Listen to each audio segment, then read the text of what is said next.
Are you looking how to do a quick audio reactive text effect in After Effects? Here we go. I'll show you how. Bang.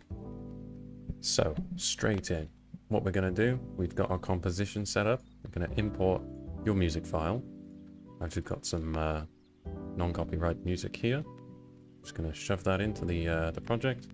And then I'm just going to add a text layer. I'm just going to put audio. First thing you want to do, right-click this music layer, go to Keyframe Assistant, and click Convert Audio to Keyframes. What this is going to do is going to add a null layer.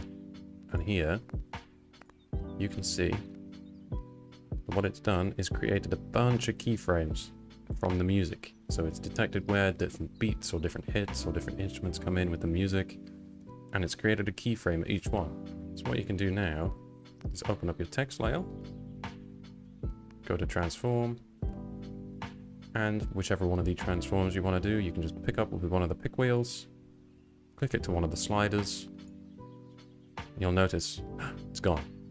Easy fix, double click the scale, opens up the expression tab, double click the expression on the right, and then put in plus and a scale that you want. So I'm just going to put 75, 75.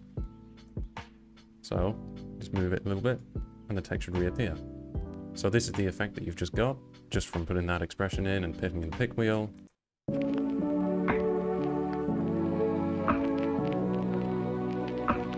So I'm just going to put a little bit of motion blur on this just to even out the size slightly. Just adds a little bit of blur. And this also works with effects. So if you want to just drag an effect onto the text layer, here I'm just using Red Giant chromatic aberration. You can use any effect that you want, any at all. So what you want to do is just make sure you double click the effect that you want. So it opens into the bottom of the project tab down here in the composition tab. And then you'll see that all of these now have pick wheels next to them. So what you want to do is just grab one of the pick wheels from the right here, drag it all the way down to either the scale that you set up earlier or the slider from the channels from the music null. And that should cause the effect to take on those keyframes as well.